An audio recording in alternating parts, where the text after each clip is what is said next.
Sir Teeth Podcast with Gus, Jeff, Bernie, Joel, Rooster Teeth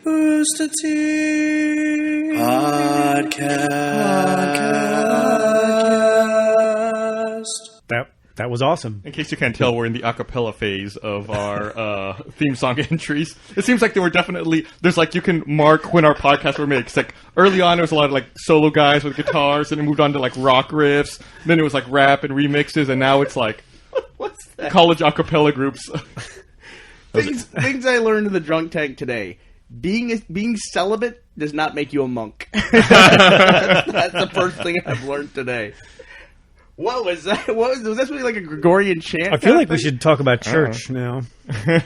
I had the coolest link sent to me via the community site. And if you follow Red vs. Blue, this will make sense to you. And if you don't, too bad.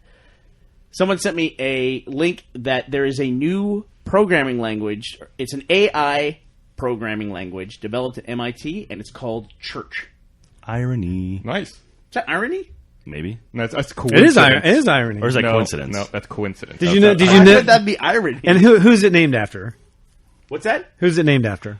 I don't know. It could be It's irony. named after I thought you were saying that it was named after an actual guy, right? A guy named Alonzo Church, who is some kind of doctor who forwarded the field of AI research. Alonzo is Spanish for Leonard, right, Gus? He had a girlfriend that was a real bitch. I don't know. Did you know that? Did you know that before? No, yes. I did my research. Well, we know the name of the program that's going to kill that program. We do know the name of the program. The program will be hit by a train going in reverse. All right, what are we doing, Gus? Well, it's a podcast. We Hey, got podcast. Jack, Bernie, and Joel, along with Gus here. Hey guys, I have an important question for you all. So, How was PAX? Fantastic. It was shocking. That was a lot of fun. I had a really shocking good time. is definitely the word I think I would What? use as well. Did you get Why- shocked? why- as often? why- I got shocked fucking constantly. Yep. Okay, nobody said anything to me I saw about other that. people. Brooke, from the Frag Dolls, also had a Twitter talking about it as well. It's like the carpet. I don't know what it was so dry there. It wasn't only in the expo hall; it was everywhere. The car, the fucking hotel room. This is how superheroes get started. That's what I was thinking. I thought I had developed some kind of like dark Jedi powers. 'Cause every time I used the elevator, it was like a bolt of lightning that shot out of my hand to the elevator buttons. It was nuts. I'm surprised that my iPhone is still intact and working. I'm sure Robert Cruz is going to work on a way to trend this on Twitter, like PAX electricity. You had a theory that they were kind of pushing the PAX sickness thing again, right? Yeah. I have a feeling they were pushing like the norovirus and all this stuff because I think Robert Cruz just wants to get people sick they're to get another trend on Twitter. Like he's like like the superhero villain. Like he's going to infect 65,000 people with a disease so he can become a top trending topic in Twitter. Brilliant. And this is how superheroes are born, right? Right, It's and under someone's gonna circumstances, have to- like one lowly geek person or whatever Yep. will some side effect. Like he's going to get sick, but then it's going to make him like Super powerful. yeah, he'll be able to play Modern Warfare 2 nonstop for 36 hours. And what better place for that to happen? Maybe it's like Unbreakable, where like Robert Koo is like the bad guy, but you don't really know. He's like looking for his hero to be his villain. I think Tycho looks like an evil genius. Yeah. He's Oh, too yeah. nice, but if he just like got a grimace on his face, I could definitely Like see a Persian cat. He was like that. Yeah, exactly. That'd be awesome. But you mentioned Brooke from the Frag Dolls. Mm-hmm. And you and I got busted, Gus. Hold on. You and I got, Yeah. we got straight up busted. I got some very angry text messages from her husband. Oh, Because- did you? Because we committed to go to this Frag Doll party and then we didn't go. What does committed mean to a party? I don't know. We said we would go. We were on a list. We were on a list or something. But when promises were made, we were not. The rules were changed after promises were made. Let's just say that. The rules were set, promises were made, and then the rules were changed. Well, did you sign a prenuptial agreement before the party? They said we said we would go. Then they said, "Oh, you can't wear T-shirts or sneakers or hats. I've had that. You have to be dressed up." I've had that dropped on me. Yeah, that's not how Gus rolls. And it's like, the way we pack. Yeah. There's Yeah, no- it's convention gear, man. It's t-shirts and people hats are and shirts. Yeah, people are traveling. A horrible thing happened to me at a convention where they signed me up for some dance or something like that, and then like the last second they're like, "Oh, you have to be wearing a tie." Didn't they tell you at one con, Joel, that you had to wear a tux for the auction? That's what it was. And then before I knew it, they were like, "Oh, by the way, we're auctioning you off for tonight, just so you know." And then some other girl came up and put like some weird like bow on me because I didn't have a tie. It was horrible. Was it a bow tie, Joel? I don't want to talk about it. It was terrible. It was like a poofy thing that the stewardesses wear. Yeah, but the point is, we really wanted to go to the party. We committed to it. We didn't think we could go. I mean, it clearly said in all caps. It was like, you have to be wearing this or you will not be let in. It's like, I don't want to go there and then not be let in. And then the next day, they're like, why weren't you there? And we said, the dress code. And they said, oh, the dress code didn't matter. It's like, why the fuck is it in caps all over your invitation? Well, here's the other thing. I mean, you don't want to be the dude who shows up at the party not dressed up either, Right. You know, especially if, you know, oh, it's Gus. Oh, what does he think? I didn't want to be wearing my shirt, my t-shirt with a wiener on it that says, come and take it. Anything that was appropriate. While everyone else is in dinner jackets and sports coats. Well, I'm going to be a little more honest there, too, is that we had agreed to go, but I was coming off of probably 4 hours of sleep in the last 48 hours, it felt like. Because we were just jamming trying to get that presentation done for PAX. We got it done, and it was great. Thank you, Jack, for helping with the subtitles at the last second. Well, actually, the subtitles got messed up a little bit, so someone got to him after I got to him. The finger pointing has started. Yeah. And, you know, this is now the second PAX in a row where I have made the Frag Dolls mad. Yeah. Because they got their Assassin's Creed thing that I somehow fucked up or whatever, and they got mad at me for that. What'd you do? He talked to them when they shouldn't have been talking, when they were in their robes at PAX Prime. Acting like monks from Assassin's Creed 2. Because they promote Ubisoft games, you know? Well, you have that problem with monks in normal life, right? Where you just come up and talk to them. Start jabbering away at them. We're trying to. Okay. It's like you're celibate, huh? What's that like? What's up, Buddha? You want to make an intro to our podcast? So wait a minute, what was it? I don't understand. Was this during the middle of a presentation, and you just? They were walking down the hall. I just didn't understand. Apparently, I didn't understand. Well, have you played Assassin's Creed? I have. Okay, well, you have no excuse then, right? I guess I still don't know why I made them mad, and now I made them mad again a second time. Was your wallet missing? Yeah. Here's what I'm going to say. This is like a long-term play. This is like we stood up the hottest girls in gaming, right? So this is like Bad Boy 101 right here. You know, it's like, hey, whatever, you know. I don't know that we can. I'm not sure we can play that. I'm not sure we can play that card. It's a very long play. That's what. Are we going to start smoking too? We're so wild. They're going to want to change us, but no one can change us. Get leather jackets with the logo on the back. That's right. Motorcycles. Should we all get patches? Matching patches? We're all going to lean our Segways up against the wall outside the con hall. Yeah, I don't think it's going to work. Can I ask you a question? And this might be inappropriate, but I'm going to ask it anyway. Yeah. Who's you? How hot was Brooke? How did she? We've known her for years. Is she aging at all? Brooke is a beautiful woman, and her husband is a very lucky man who could crush me by looking at me. Her husband is a big Canadian who'll pull your shirt over your head and beat the hell out of you. But I mean, really, we've known her a long time. We've known her. I don't want to date anybody. We've known her like 5 or 6 years now. Yeah, I guess like 6 years. I think we first met her at the original PAX in 2004 up in Seattle, I think. Honest to God, I think she's actually hotter today than the day we met her. How does that happen? It's surprising that this group knows a female woman. haven't chased the female away in that time, and that's got to be some sort of record. I mean, well, she was contractually obligated to be there. So. I guess so. She worked all weekend at PAX, where there's 64,900 dudes. Yeah. Well, apparently it was a pretty cool party. Everything I've read about it, it was awesome. No, she told me it was the only party she'd ever been to at a video game convention where there were more girls than guys. It's because of the dress-up club. Because of the dress code. And all the dudes got scared off. All the dudes probably got turned away.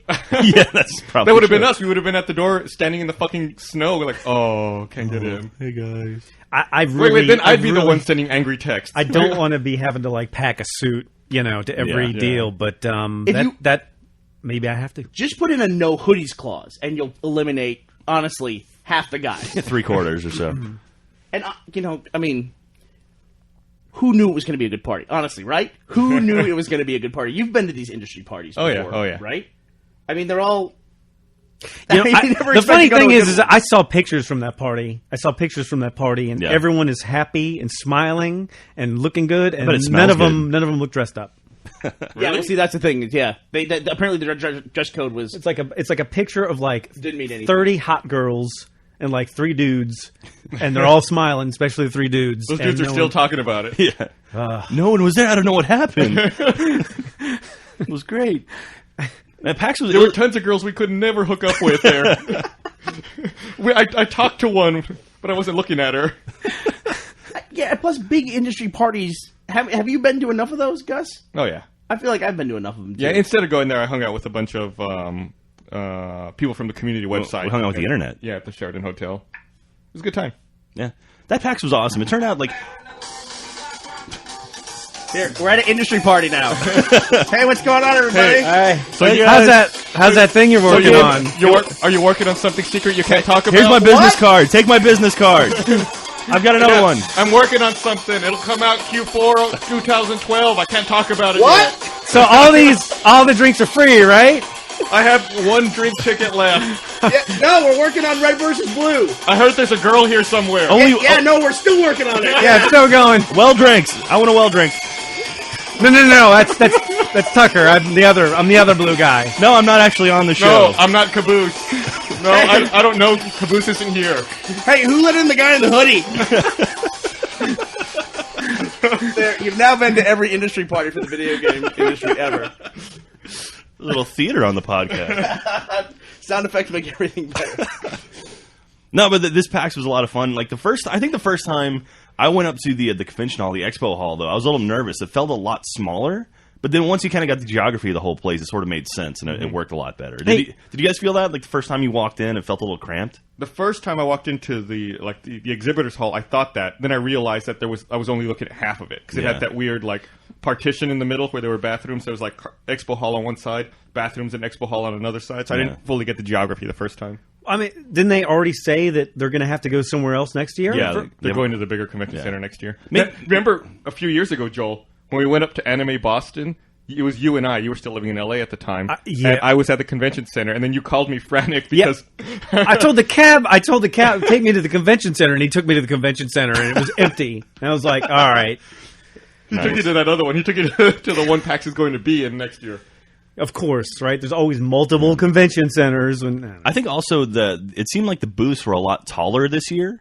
And so it kind of made it feel a little bit more cramped in. Like the PAX up in Seattle, it seemed like it was a lot more spacious. Really? I felt like PAX Prime was more vertical. Like it was taller. Yeah. Well, we were just in that space where they hold PAX Seattle. Because Joel and I went to Emerald City Comic-Con for one day. Mm-hmm. And they had no tall booths. Everything was just those short 10x10 booths. It looked enormous, didn't it? And it felt like the aisles were small. Man, it was crowded. Really? It was crowded. It felt like the aisles were smaller, but maybe, I don't know. Do you know the end scene of Raiders of the Lost Ark where they're taking the Ark? That is the boxes? Exactly, wow. That's a perfect analogy. That's so it was filled with people. Yeah. Wow. And we had Joel on a dolly. Maybe I don't know. Maybe the aisles were too narrow or something. I don't know. Yeah. But we were like this triangle of like us, Mega 64, and those T-shirt guys right next to us. Who the hell were those guys? They were cool. They were good guys. But what do they do besides sell T-shirts nonstop? I don't know. They sold a lot of T-shirts though. They sold a lot of T-shirts. Jeff looked them up, and I think they were like a Mother and Earthbound fan group that makes shirts.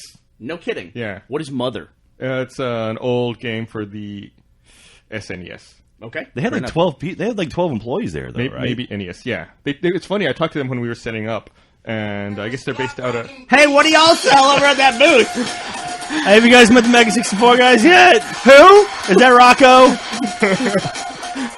I guess those guys. I think they're called Fun Gamer. They're based out of Tucson, and said they were thinking about moving to Austin. Oh, really? Yeah. Oh, that's cool. We need more T-shirt companies in Austin. Bernie's so fucking pleased with himself. It's so funny. It was like, that's the exact song, too, right? I'm just glad nobody's asked me why I have Block Rock and Beats in my iTunes. I was waiting to see all the comments on in the Drunk Tank group about that. You've been planning that bit for so long that it finally paid off. That's right. I bought it years ago, hoping I could have one day talk about video game industry parties. Man, actually, the Mega 64 guys would crank on music every now and then and sort of start like some kind of crazy rave right in front of our booth. I shot some video of it too. So did you shoot video of the final one when we were breaking down with a reverse hoodie? Yeah, I got that. No, did you get the other two dudes though? They were breaking down, they had like a little mosh pit in front of their booth. Oh, really? And they were like, the two guys hugging. Yeah, they were these two kind of fat dudes who were really into it. And they took their shirts off and were like moshing around. Then they started dry humping each other. Then that moved on to hugging, and then that moved on to full on making out, rolling around on the floor. Wow, they were committed. Yeah, they were not with Mega 64. They were just two dudes who I guess happened to be walking by and really got into the moment. Now in Massachusetts, does that mean that you're married? I mean, right? That's how. I've had a concern for a while now that when I was growing up, girls didn't kiss at parties. That didn't happen. Mm-hmm. And then when did that happen, Joel? Like in the 90s? Girls started as kissing? soon as I Joel's never talked to a girl. I was going to say as soon as I stop going to parties. That's what I was going to say. Yeah, it's because it's true. Where are these parties? Not the industry parties. But you know what I'm talking about, right? Like that was a phenomenon that happened after. I'll tell you, that happened just right before. You know the picture that you sent me the other day that pretty much summed up the entire thing of the half naked girl. Oh yeah, and like the kid. Yeah, yeah. I sent Joel a MySpace picture of a girl taking like her MySpace photo, and she's all like scantily dressed, and her kid's right behind her in the photo, like watching her. Nice. Yeah, it's nice. That's horrible. Let's assume maybe a little brother, hopefully. So she puts out. I would assume so. But but I've had a concern for a while now that that's going to start bleeding into guys wanting attention and guys starting to kiss at parties. Well, that's Twilight, right? Nobody. I mean, it's already started. I hate to tell you. I think we're at that point. That's Twilight, right? If it's girls, it makes the party awesome. If it's guys, it makes $140 million at the box office opening weekend. Yeah, but let me be clear. Nobody wants to see that. You know what I mean? Nobody wants to see that. Well, apparently some people do. $140 million can't be wrong. Is there kissing in Twilight from guys? I don't know. Okay. I like just to talk about stuff that I don't know anything about. You just like to make assumptions, right? Yeah. It's probably a safe assumption to make. Well, you saw Twilight, didn't you? You talked about it in the other podcast. I saw. I didn't mind it. I saw a lot of it. Let's put it that way. But it didn't make any impact. It just wasn't like this horrible thing that, drove me away. Let's put it that way. My sister's big into that. She's like, "Oh, I love vampires." I'm like, "No. Those are not vampires. Those are just sparkly, immortal perverts. That's all they are." I mean, it's funny how vampires, it's just a genre that just is not, it's like country music. Like, it's just going to keep coming back. Yeah. And money's going to be made off of it. But it's like what we talked about like last month or 2 months ago in the podcast, is we were trying to figure out what the most remade movie ever was. Yeah. And then we ultimately figured out it was like Dracula or like the Wolfman or something Dracula, like that. right. It's just one of those archetypal, villains and monsters. Yeah, the thing that bugs me about Twilight, though, is like, what are like the staples of vampires? It's like they turn to bats, they can't go outside during the daylight, and it's like Twilight, they just completely change all that. It's like, oh yeah, they can go outside when it's sunny. They're sparkly, by the way. It's like, well, it's funny. I think if you add something in and your version becomes popular, then it becomes canon, if you will. I don't know. If by the way, just so everyone knows, vampires aren't real. Right, that's a good point. So don't tell Anne Rice. You can probably change the rules if you can make money at it. But then it's not a vampire. Every 15-year-old girl listening to this podcast just turned it off. So now we're free. Both of them? Oh, no. I'd like to think if vampires We lost are real. 0 listeners. How will we ever manage? I don't think the bat thing was the original deal. I don't think they turned into bats. Yeah, I don't think that was originally. I think you picked that up from Sesame Street. I think you picked that up from Sesame Street. The Count? He turns into a bat? He's the only one that I can remember, right? No. There's Dracula turned into a bat. I guess I don't know when that started, but I don't think that was originally. Have you seen the Japanese vampires? No. They hop. Like they hop around like bunnies almost. It's weird. Like, man. is it over a long distance, or is it just like that's how they move. They don't fly. They don't run. They just hop. It's like I saw a trailer for some Japanese vampire movie at the Draft House one time. It's like, what the hell is going on? Is like, it all Japanese vampires, or was it just that movie? I don't know. It might be all of them. That might be like their sort of style of vampires. They also have tentacles. Yeah, I heard they're... Makes and sense. cell phones on their shoes. with Hello Kitty hanging off of them. So The did flashes. I heard they're Easter bunnies, werewolves. Are we done talking about PAX? No, I was about to bring it back. Did you get Wi-Fi on any of your flights up to Boston, Bernie? Did you break even on your in-flight internet? Not one. Oh, man. Four flights, because I had to connect through Dallas and then Chicago on the way back. Not one. That sucks. So now I'm 2 for 10. Jeez. Waste. Total waste. Yeah. 20%. Fucking American, man. Half of our flights, Jeff and I connected through Chicago, and the flight between Austin and Chicago did, which you said was the one you had it on. Yep. But the Chicago to Boston did not have it. Although the Chicago to Boston flight was on a 737, and the power ports were not like those cigarette lighter adapters. It was a normal plug. That's cool. Where were Yeah. those ports? Because I didn't know. I couldn't find it on my seat. Oh. Where are they usually? Sorry. Do you know where they are? It might not be back. No. There was a little sign that said they all were there. Normally, but I didn't see where it was. In economy, it's like every 2 or 3 rows. Yeah. They'll have seats. They'll have signs up under where you put your baggage. No, that was literally on every single row. Oh, okay. But I couldn't find it. I when sort you of looked sit- around. Like you see where I'm sitting. Let's Yeah. say there's another seat here. It's like in between the 2 seats down here at the bottom. Okay, so in between the sort of like where the armrest is on the bottom of the armrest. No, but below, like down where your legs are, like down here. So it's not on the floor; it's on the armrest. No, it's not on the armrest. It's like between the seats, like with the legs that support the seat. Yeah. But down there. Okay. Looking for the ovula. You're looking for the ovula? What? Joel just made up a word. Joel went to fake medical school. He went to upstairs Hollywood Medical College while we were at PAX. Well, with the new healthcare bill. Joel just gave a 737 a pelvic exam. But yeah, if you're looking for the little lightning bolt, and then I found out that if you look on, at least on American, if you look at their little tool they have to tell you if your flight will have Wi-Fi, it also tells you what rows on that plane have power ports. Oh, nice. I don't like that tool, though, because it doesn't let you can only check it within 24 hours of your flight. So you don't know a long period of time ahead. Right. You have to wait till less than 24 hours before your flight, and then you can check. Because you're already booked. Right? Yeah, it's like, what the fuck? Otherwise, you might book a different flight and actually use the tool for your convenience. Yeah, why wouldn't they show you when you're booking what flights have it, what flights don't? How many planes does American have? I don't know.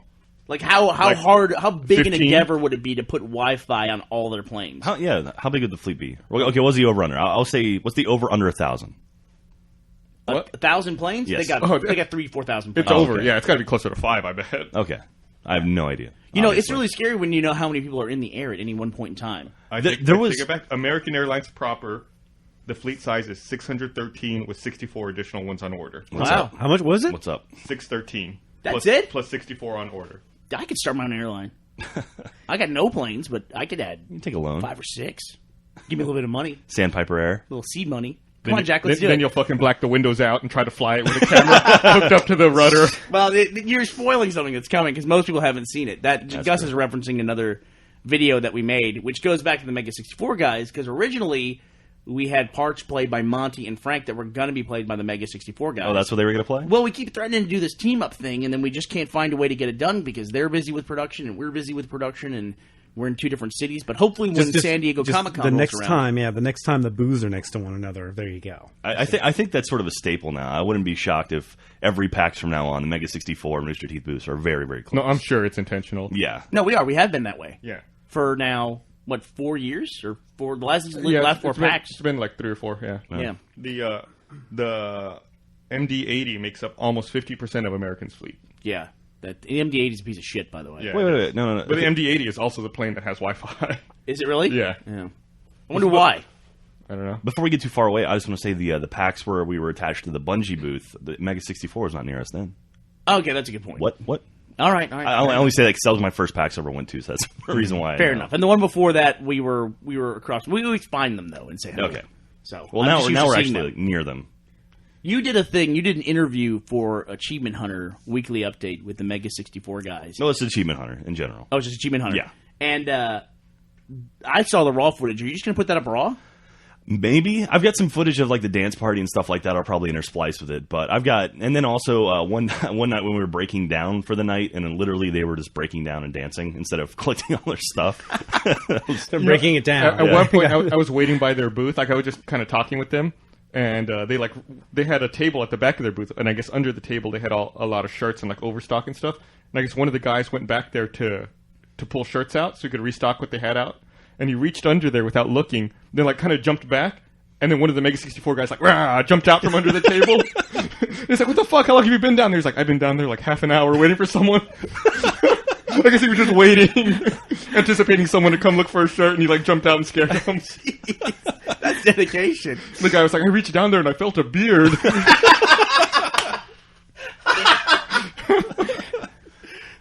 The table's going through the change of life. But those guys, they went for 5 minutes straight into the camera, and it was hilarious the entire 5 minutes. Yeah. Just nonstop. Do they? Are they? Well, I'll let people watch it, but you should put it up. You should definitely put up that. I'll put it. It'll almost be the entire raw footage I shot, but it's good stuff. It was funny. It was funny, dude. Really funny. So something kind of weird happened at PAX. And there was a big news story. I was kind of disappointed. There didn't seem to be a lot of coverage of PAX. Like even Kotaku and Joystick, there weren't those daily updates of what was going on at PAX. Yeah. I guess maybe because it's less an industry thing and more of a culture. Well, that's what I'm telling you. Like the media badges there, they don't really get you into anything. It's just like a free 3-day badge. Like if you have a media badge, you still have to wait in line to get into panels. I mean, it's like primarily about the fans, and I think that's sort of what they really want to push. I guess so. I guess they're concerned about turning into E3. Yeah. But I think there's probably a better balance that can be reached there. I think maybe if they're more selective with their media badges, like who they give it out to, and then still maybe give them priority, because I saw some people with media badges and companies that I recognize that you shouldn't have a media badge. Yeah. Oh, really? Yeah. Like who? I'm not going to call them out because I don't Why want not? I don't want to crap all Well, over they're not them, media. but- What are you worried about? What are they going to do? You're talking about Jack? Yes, I'm talking about Jack, Achievement Hunter. What? This is bullshit. Actually, Jack didn't even have a Nah, I had an exhibitor an badge. exhibitor badge. What did you exhibit? Rooster These Teeth. nuts. I broke down the booth. Where were you? What? I was in. You fucking abandoned us while breaking down the booth. Don't even bring that up. No, it was done, and we thought you guys left. We thought you abandoned us. Jeff and I went to go fill out the paperwork and get our shipping labels. You know, the amount and of we came back and confusion everyone was gone. I was that like, what takes the place fuck? around the booth near breakdown and setup, it's like the equivalent of being on the deck of the Star Trek Enterprise when it's getting hit. It's just like that for 2 days. No, we had everything crated. It was all ready to go. We were just sitting there, and all of a sudden, Jeff and Gus left, and I was like, "What?" They didn't think we would be like, hey, let's go, guys. Well, I don't know. I thought you just was like "f you guys" and just took off, which wouldn't shock me, honestly. That's happened like so. It's like I remember Gavino was looking for a dolly one time. He was like, "I'm going to go find a dolly." Didn't see him again for another 3.5 hours. That's a serious. You know, and that happens. It's happened with. I mean, but no, it's like it's true though. Like when you're in that situation, you're like, okay, I just need to find some shrink wrap. Yeah. It turns into this tale, this quest, where it's like you go talk to a guy. Oh, I saw one over there, blah, blah, and before you know it, 4 Bring hours. me is 10 over. apples, and I will. That's exactly tell you what where it's he like. is. You know, I actually That's exactly what it's like. to take a weird aside here. You said quest, and that brought me up or brought a story up in my head. When I left Rooster Teeth on Thursday, the day before we were going to PAX, I left the office at like 1:30, and I was driving down Congress Avenue, and I You saw left Rooster Teeth? You left the company? I saw a guy hitchhiking. Don't tease me. And I was like, and then I realized it was Leslie, the Austin homeless dude. Oh, is he back? Yeah, I guess he's walking around and he was hitchhiking, and I passed him. You're gonna have to explain this. So Leslie is like the Austin. He's a famous homeless guy. We have a famous homeless guy in Austin. We have a bunch of famous homeless people in Austin. and he's run for mayor. I want to say he walks around in his underwear. It's He great. ran for mayor and got 3% of the vote. I thought it was higher. I thought it was like 15% or something. No, it wasn't ridiculous. over double. It wasn't Okay, double digits, okay. but I was going to say 6. But I was saying 3 to be safe in case somebody Okay. fact checked. But he wears like leopard thongs around 6th Street, which is like our big downtown club area, and he's just like he's a face that has been in Austin forever, like as long as I remember. Okay, explanation's over. Get back to All right, so anyway, so I'm driving down the street and I see this guy, hitchhiking, and I realize it's Leslie, and then I passed him, and I was like, I immediately regretted that. I should have pulled over and picked him up and seen. I think that would have been an adventure. Do you think that would have ruined the magic? You see, if you get to know Leslie, do you think all of a sudden the magic's gone? I don't know, all of a sudden, because maybe he lives in a castle. You're all ha ha ha until you realize you're in a car with some weird homeless dude who hasn't showered in a week and is wearing underwear. in a thong. And it's like, and when that reality hits you, Actually, he was wearing Daisy Dukes, I believe, when I passed him. yeah, I'm not sure I want Nice. to wake up in that. It's like, nah. So anyway, that was I regretted that adventure I think you made the right choice. or not taking. That I think you made the right choice. I would have totally picked up Leslie in a heartbeat. Yeah, Yeah, you should have gone back. I should have. I disagree with Joel. Okay. Well, you've got leather seats, Bernie. You can clean them and oil them down. Yeah, that's right. And then Bernie picks up Leslie. Talking Then about somebody Leslie? happens to take a picture. Then it's on the internet, and Right, the rest of the world doesn't know about Leslie, the famous. That's what happened to Eddie Murphy, Then right? then Bernie's gonna have a story. I was just giving him a ride. That's right. Exactly That's right. right. Same story. All right, so I'm done with my story. Okay, how about the story? You guys want to talk about the guy at PAX who? Yeah. You read my mind. So apparently, I guess some idiot decided he was going to try to steal a game at PAX, and not just like a retail game. He tried to plug in his laptop and download the source code for a game coming out this summer, and of course was caught by security and arrested. And the name of this game is Breach. Did any of you play Breach Yes, while you were there? I did. Sort of actually. ironic. That's That's ironic. See? Yeah. it actually looks really cool. I can't believe it's going to be a marketplace In the like game, arcade you're game. you're in the game. You're in a convention center, and you have to plug in. Never mind. So this kid too, he also they were asking him like, "Hey, what are you doing?" And he's like, "Oh, I'm stealing your game." And they're Yeah. like, "Wait, what?" And then eventually I guess they said, "Oh, stop it!" And then he ran. And they See, had he enforcers not caught him, said, actually, "I'm stealing your game," let's say he said something else, he'd have the game probably, Well, right? He told them he was trying to steal the game. He got caught, and then he told the police he was trying to steal the game. And then later he's like, "Oh no, I was just trying to get on the internet because the Wi-Fi wasn't working." Yeah, and then he said that he just really liked the game and he wanted to bring it home to play it with his friends. yeah. We need an episode of Cops that covers just nerds. God, because that would be great. Well, earlier in the day too, he was at the Xbox enforcement panel, right? Mm-hmm. And he apparently his account got banned, and he asked for it to get unbanned, and they said why, and he's like, "Well, I had an illegal copy of Forza 3 on my machine." And it's like, "Well, you dumbass! Of course you're gonna get banned." Yeah, you pirated the game onto a modded Xbox and played it online, and of course you're gonna get banned. Yeah. Really, the dumbass isn't doing that. The dumbass is thinking that it's totally acceptable to stand up at a mic with the people who work in that industry and say it like it's a funny thing. Like, haha, get it? I'm pirating all your stuff. Hey, you guys worked for 3 years on this? I'm just going to take it. You're cool with that, right? He also offered the police $100 to let him go. Yeah. He sounds to me like a guy who clearly spends too much time in internet forums and doesn't understand that the world works differently. Well, and here's the thing too: it's not just that guy. There's lots of people like that. I think it's Well, apparently after he was caught, that's what he says. Like, I know people. I can, if you let me go, I'll give you names of other people who pirate and bigger fish than me. What, he ratted them out? Yeah, he totally flipped and started trying to rat everyone out. What a surprise! And then he jumped bail. He jumped bail so he could play Modern Warfare 2. And this is why Jeff is not here today. Yeah. He said, "Oh, I'm playing Modern Warfare 2." It's like a 20-year-old kid, right? Yeah, here's his picture if no one's seen him. God, what a douche. Yeah. That's the internet, right? It's going to be interesting to see what happens with this fellow. Well, I mean, it's like he gave an interview to like Joystick or Kotaku via Xbox Live as well. Yeah, it was Joystick. Yeah. That's why they knew his gamer tag, which is why they know when he didn't show up for court yesterday morning, or Tuesday morning, that he was playing Modern Warfare 2. Then they said they sent him a message, then he immediately logged off. Like, hey, shouldn't you be in like, court right now? Oh, shit, court. What? It's 8 a.m. already? BBL. That's a fast court appearance. That's a really fast court appearance. Yeah. So what's the deal? You said you read an interview with him. What did he say in the interview? No. I didn't talk to the guy. I'm saying Joystick did. Yeah, but he said you read an interview. They basically he was explaining what he had done and like why, it's not a bad thing. I just wanted to play with my buddies again. And it's like, you're a dumbass. Wow. Yeah. I mean, it's just like there's nothing there. There's no censor there. He's just a moron. I think it's just being in an environment where you're constantly surrounded by people who support this. Like, this is okay. It's no big deal. And it happens all the time, or you think it happens all the time, and there's no repercussions, it seems like. Well, I mean, this guy could be the example. He could, hopefully they'll hit him pretty hard. They say he could spend like 5 years in jail. Yeah, I think he's facing, before skipping his court appearance, he was facing 5 years in jail and a $250,000 fine. Yeah. But for skipping court, now he has $250,000 fine. He has an arrest warrant out for him now since he skipped court. Yeah. So they're probably going to add on additional stuff. Apparently the guys who do that, who do breach, also do a lot of military contracts or something, or government contracts. And so that was like the big deal. It's like he could have pulled something by accident. That would have been like national security. Well, come on! I doubt they're taking national security stuff to the tax floor. No, but he's lucky. I also heard he knows where Osama is, and he's lucky he didn't pull any protected data beyond what he already did. You know what I mean? He had 14 megs out of a 2 gig file, is what they said before they stopped him. He was probably going to just, he's probably looking forward to posting about it, saying, "I even told him I'm taking your game," and they're like, "Okay, cut it out," and I just stood there and got all 2 gigs, and here it is for everybody. God, weird. You think now like the Breach guys are actually kind of psyched about this because they're getting a lot more press?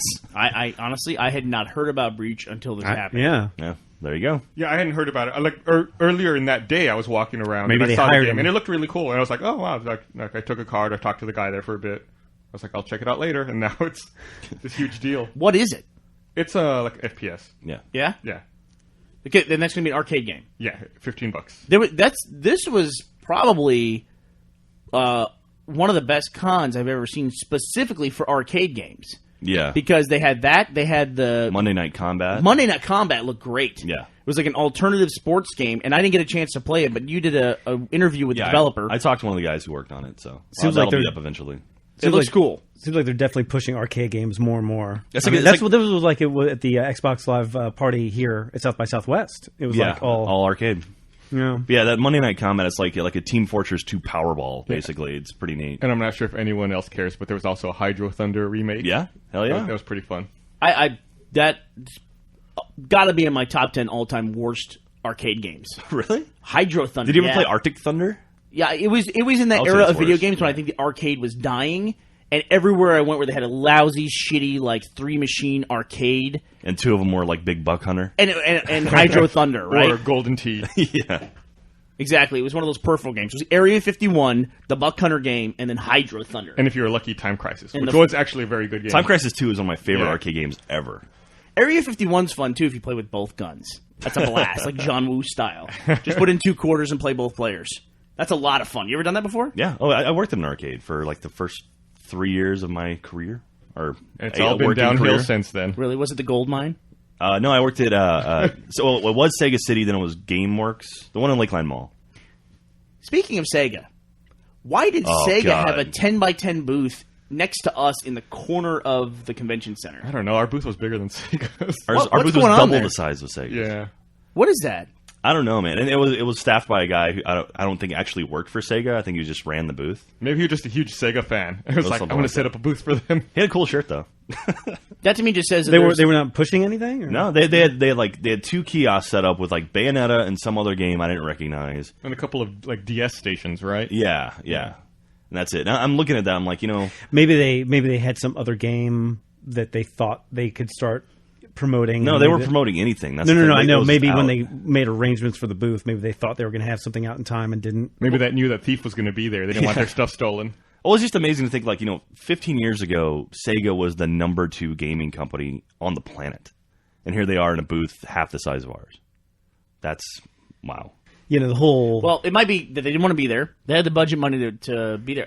And I'll be honest, you don't know what's going to happen with any of these conventions. Who knew when PAX started, and it was 3,000 people, that it was going to grow to what it is today? But what I was going to say was that we all know now at Comic-Con that it is too late to get a booth at Comic-Con. If you want one, you cannot get a booth. It's not going to happen. Like, were any of you guys surprised that they're sold out of the East Coast PAX and they have to move to a bigger location? No one's surprised by that, right? No, I'm not. I'm surprised that they did it that quickly. They went in 1 year. That they were sold out. Like you couldn't walk up and buy a ticket the day of the event. I'm not surprised at all. I'm impressed, but I'm not surprised. I'm not surprised at all. Well, it's the first year they've done PAX East, and it's the second largest PAX they've ever had. Mm-hmm. That's impressive. It's also I think the week before Anime Boston. Oh yeah, which must drive them crazy. It's still a lot of crossover. Like people who go to these events might look at both and be like, I only have enough money to go to one. Which one am I going to go to? True, that's true. Yeah, Monty's still out there, right? Yeah, I think you're dealing. I think when you deal with cities that are that big, it's always going to be.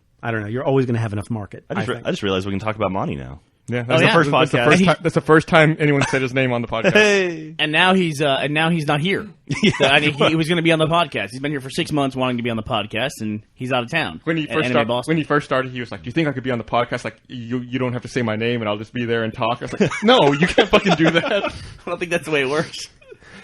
But no, what I was trying to say was that maybe Sega's doing the smart thing and just. We have a booth this year, so next year when we come back, we can get a booth whatever size we want next year. Just like kind of reserving future booths. That's pretty smart. Maybe. Yeah. I mean, there are big companies that cannot get booths at Comic-Con anymore just because they missed the boat. Now that you're saying that, I think the Sega booth, either at E3 or PAX last year, they had a big Bayonetta thing. They had a really big booth, if I'm not mistaken. So that makes a lot of sense that they would just be like, okay, we're going to feel it out and see what it is, and then next year we'll... Yeah, they had a couple of Bayonetta cosplayers show up every now and then at their booth. Bayonetta was probably the most cosplayed thing in the entire convention. I don't know about that. I think I would agree. I saw a lot of Left 4 Dead people. Although I did see a bunch of Ghostbusters who I think were there together. They were there together, yeah. Pretty cool. And some Team Fortress people. Yeah. But individuals coming, there was a lot of Actually, I saw a really cool Team Fortress 2 cosplay. It was a guy dressed up like the spy. He was waiting in line for the Will Wheaton meet and greet, and he had a Will Wheaton mask on. Oh, I saw that. Will Wheaton actually took a picture with him. Oh, did he? And tweeted it. Oh, that's great. Yeah, there was another guy, too, who was the robot from Automata. Oh, cool. I thought that was pretty cool. Oh, that's cool. I saw a Fruit Fucker, too, at one point. The last night of the convention, I went back to my hotel, and there was a note slipped under my door. And I think it was intended for Will Wheaton, but I'm not sure. And it said, it was very kind of cryptic. It said his name was Ion Flu or something like that.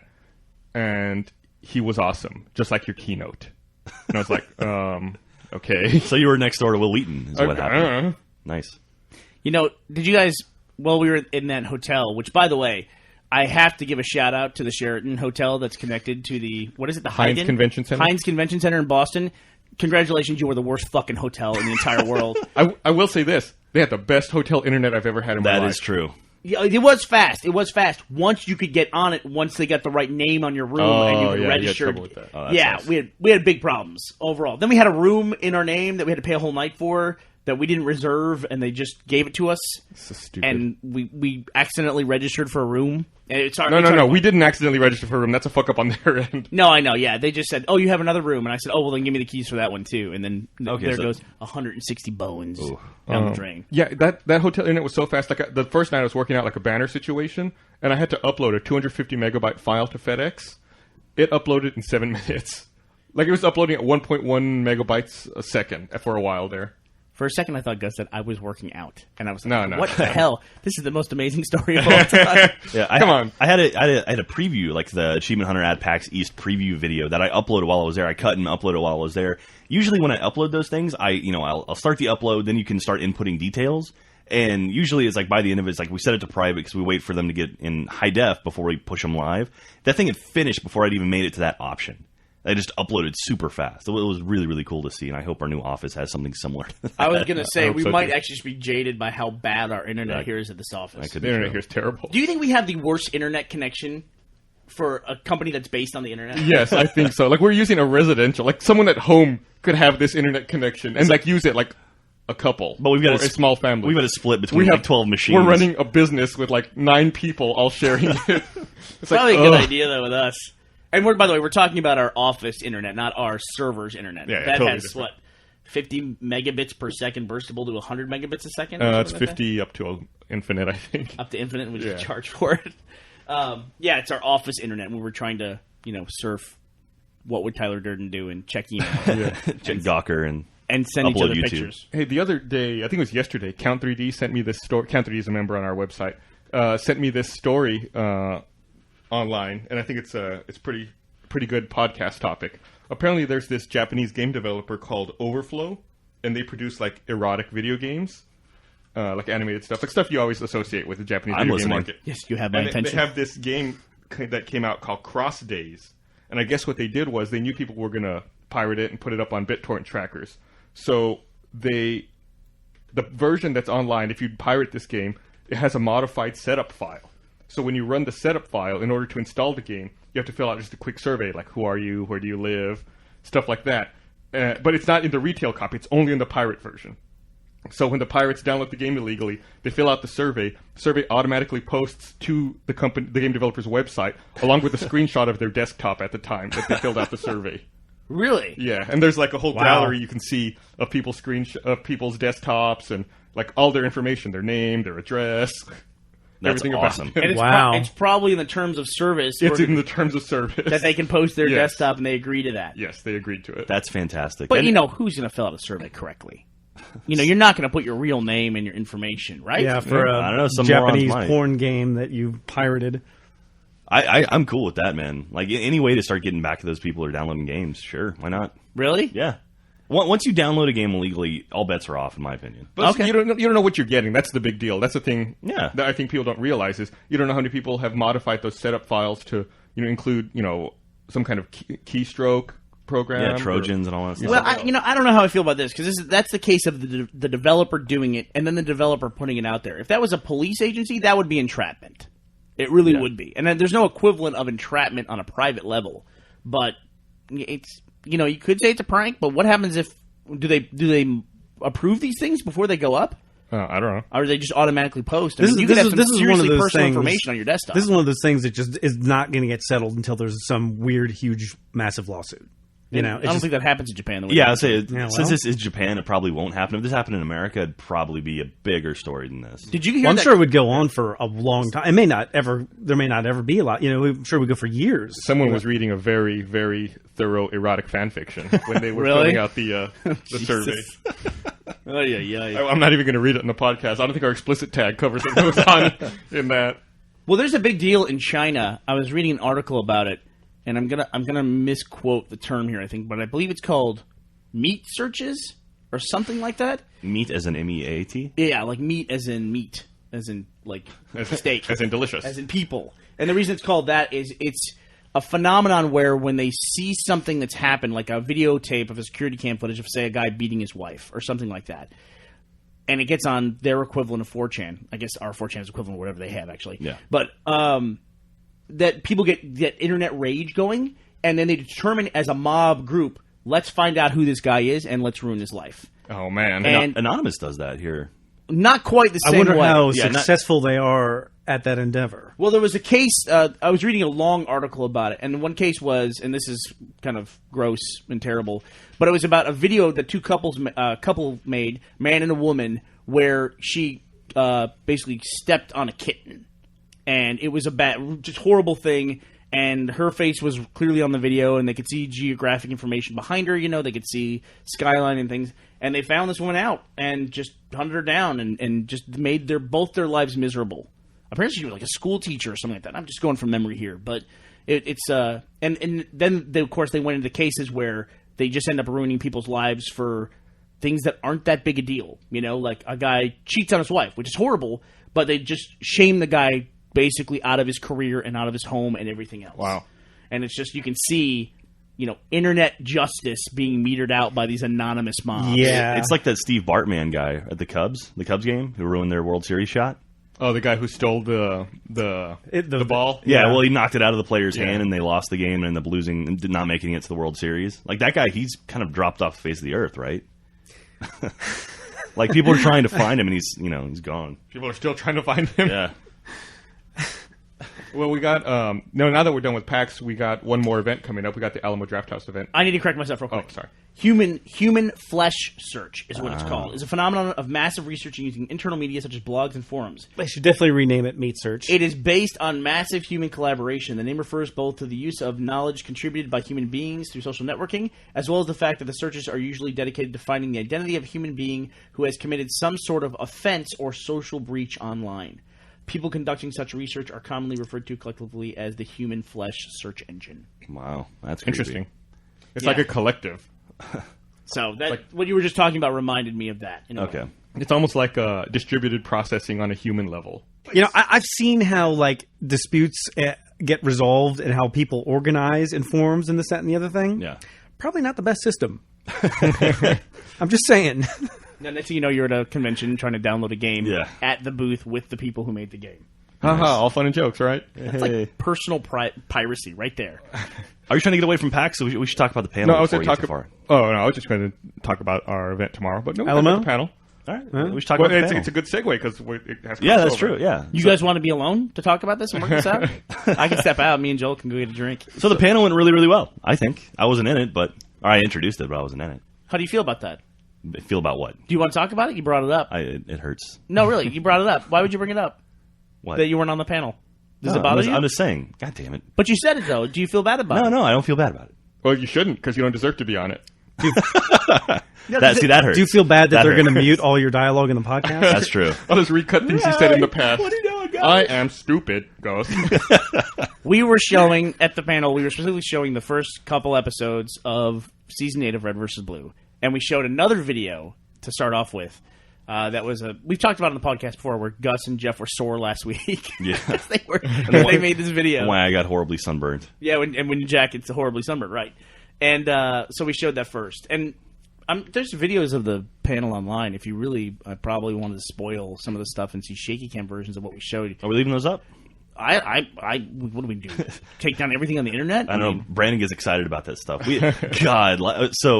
Yesterday we have someone who's been uploading Achievement Hunter videos to his personal YouTube page. You're the one who wants to talk about the panel. We start talking about it, and then claiming you that they're immediately his. fucking derail the conversation. What the fuck is wrong with you? We're talking about what you wanted to talk about, and when we get into it, you fucking change the subject. Gus should be. And then this was going to segue into what we're going to talk about next. We even talked about it. Gus should be a third grade teacher. Gus, do you want to talk about it? No, we're going to talk about something else now. So I let Brandon off the leash to take this guy's site down, and he destroyed it. And Brandon was like extremely happy. So let's continue with the panel. Cool story, He dude. didn't destroy anybody's site or anything like that. Well, his YouTube page. He just had videos taken down. Yeah, That's it. It was pretty funny. It's very innocuous. So the panel. You want to talk about Leslie some more? Set the community on this person. It was. Brandon started human flesh searching. So the panel went well. And we're going to be showing some of that stuff at our Alamo event tomorrow night, April 1st. We're going to be showing all that stuff and a new video at the Alamo Draft House tomorrow, April 1st. By the way, should we talk about April 1st? Yes, we should. It's tomorrow. How fucking sick are you of the fact that our anniversary is on April 1st as a company? I thought it was kind of cool at first. So did I. And every time we say we're going to do something on April 1st, now everyone thinks it's a fucking joke. For now 7 years in a row. Yes. Every year we haven't played a joke. We really show stuff. We really do something. We really do have cool new announcements for the year. Nope. And no one believes it. Is this an April Fool's joke? And here's the way April Fool's works, guys. If we say we're going to do something on April 1st, April Fool's jokes are jokes on April 1st. We don't make jokes about April 1st before April 1st. That's not the way April 1st works. You don't make jokes about the date. You make jokes on the date. Yeah. So we're not making jokes about it. I thought it was kind of funny that company started on the day when you make jokes. Are you guys joking right now? No, God. In fact, I actually had a funny idea that we could do for our webpage for April 1st, but just because we don't do any April 1st jokes, we decided not to do it. Now you just make it sound like it's an April Fool's joke. No, he said that because we don't do April Fool's jokes. Right. The more passionately you make that argument, the more it sounds like you're trying to set something up. Really? Jesus Christ! Okay, we're moving our anniversary. Now is that a as joke? a company? March 31st. Can you do that? Can we go to April 3rd or something? I don't know. Speaking of, we'll do the third Thursday in April. That's our anniversary. We have let's make it tax day. We have our 1 year anniversary for the podcast coming up too. Oh yeah? Really? Yeah, it's April 10th is when we first started doing weekly podcasts. It's crazy. Hey. We moved. We used to be on Mondays, I think, is when we would do the podcast. So the dates aren't going to line up quite right. So I think we'll celebrate next week. This is podcast number like 57, 58? 57, I think. Yeah. Let me give away this joke that we were going to do. That I thought, and I presented, and everyone goes, "No, we're not doing April 1st jokes." I thought it'd be funny to take our webpage and then offset the image and like make it slightly opaque or slightly transparent, so that everything's all blurry, and that we've moved our webpage to 3D, and they have to order the glasses from us in order to read the webpage. That's clever. And we'll be the first webpage in 3D since everyone's so excited about fucking 3D. Back in the day, we talked about, like when we were still doing Drunk Gamers before Red vs. Blue and Rooster Teeth, we talked about having like a premium sponsor model, very similar for the website, where you would not see the letter E in any of our articles unless you paid us, $5 a month or something for premium access, because E was the most used letter and therefore consumed the most amount of bandwidth. Right. And then transmitting all those E's cost us a lot of money. So to cover our overhead, you could either not have the E's or pay to have the E's. So I think it's a fucking awesome idea. We should do it. We should do it. So is there anything else we want to talk about today, or should we wrap it up? Because I know we got some shooting to do today and yeah, I want to talk about, since we're talking about 3D and it just came up. Okay. I want to note that there were 2 booths at PAX that had 3D games with glasses. Mm-hmm. So get ready, it's coming. And Nintendo announced this 3DS or whatever it's called. But then I heard, it's a 3D DS, and now they're saying, no, Nintendo never actually said that. And it's not really going to be 3D, and now it's just like rampant speculation, and now it's reverse speculation as to what exactly this thing is going to be. If you get a 3D game and then you put it on a 3D TV, do you go into another dimension? You go back in time. Yeah, I read that Sony's going to patch the PS3 with an upcoming firmware update this summer to allow for 3D gaming. There was some hubbub about them removing Linux from the Yep. PS3. What's that about? Well, up until now, the PS3 has always had an option in the menu to install other OS. So you could run Linux or like custom operating systems on the PlayStation. But with the latest firmware update, that's gone. What was the benefit of doing that, besides bragging about it? Some people were I think the reason that they ended up removing it is I think some people had written custom Linux distributions for the PS3 that allowed them to rip Blu-ray movies. Oh. Nice. So go figure Sony turns it off then. Right. What a surprise. It's like, you can't put the genie back in the fucking bottle. Yeah. People are just going to not update it, or they're going to... You know how the internet works. Yep. They're going to find ways around it.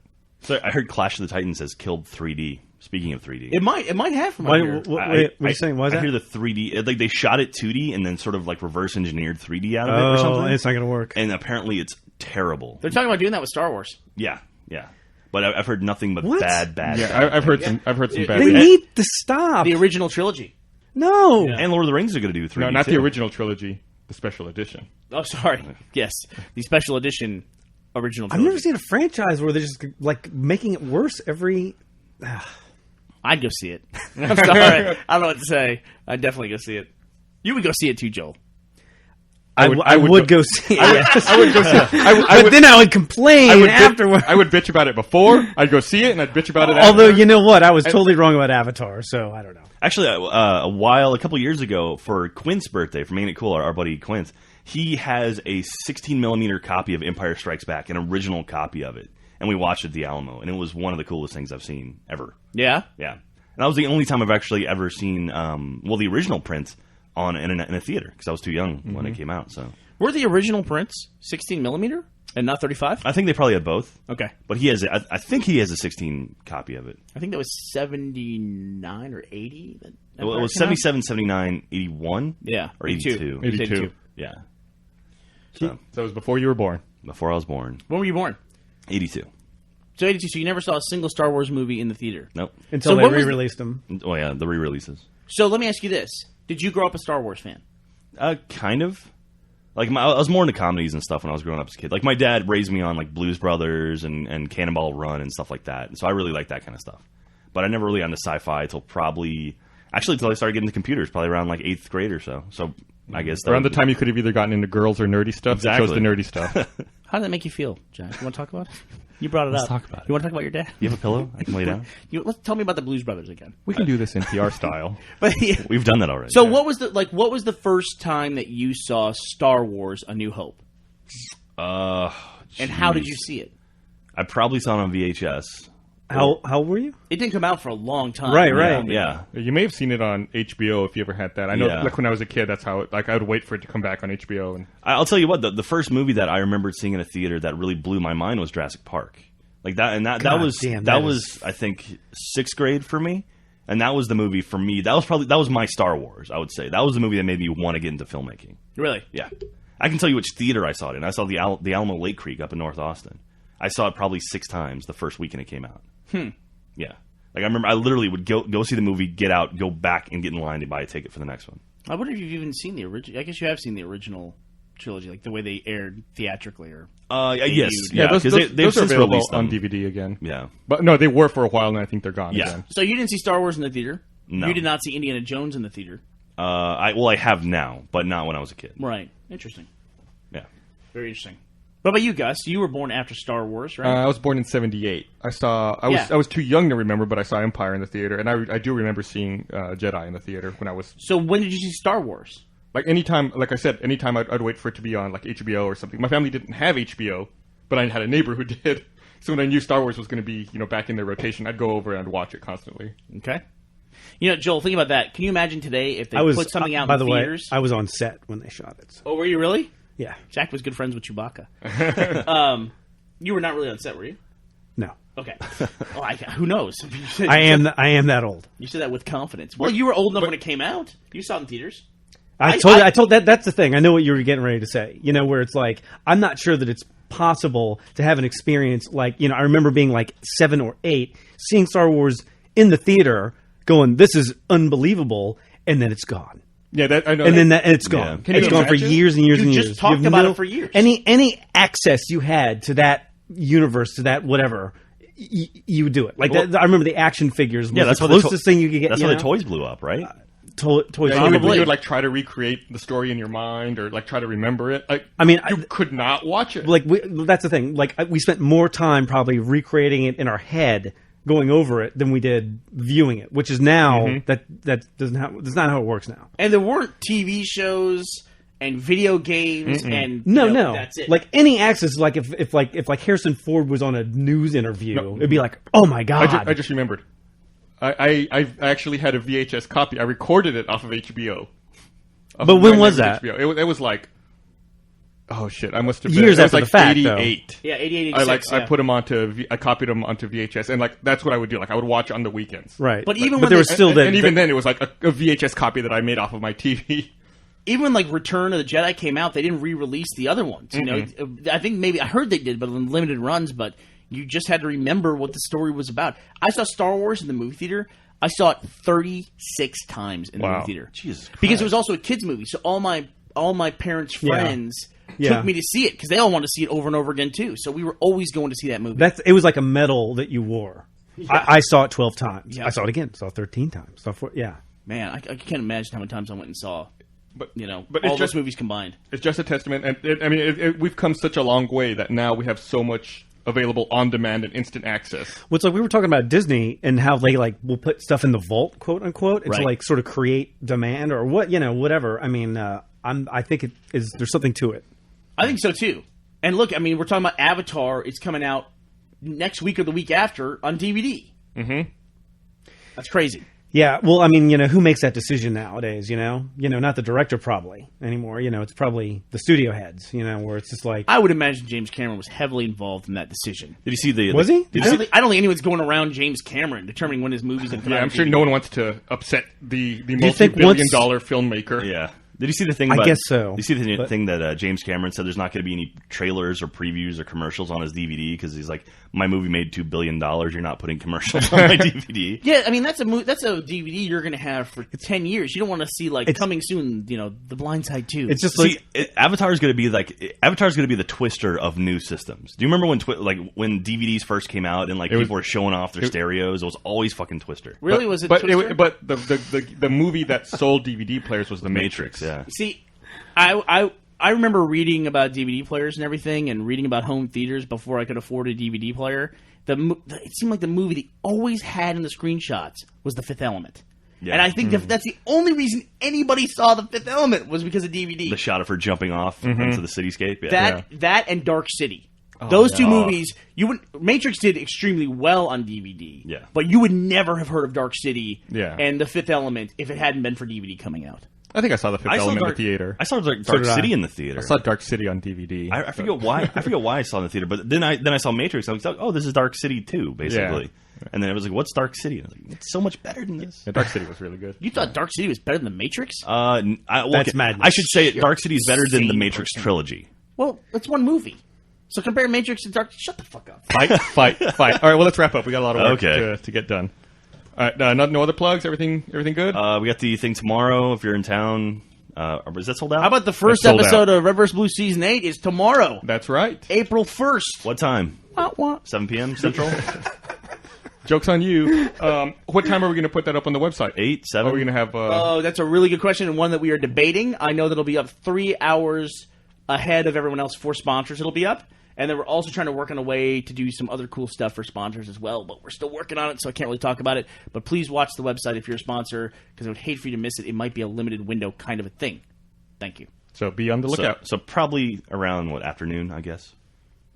He just said he's not going to say. Yeah. What the fuck is wrong with you, Patilla? You've gone weeks without pissing me off, and all of a sudden, here we are. And you're not even in your normal seat. Yeah. Joel's in the shit seat. Yeah. Dark City made $14 million at the box office. Awesome. Less than Tron. Less than Tron. All right. Well, that's it. Bye. Thanks for listening. How much did Tron make?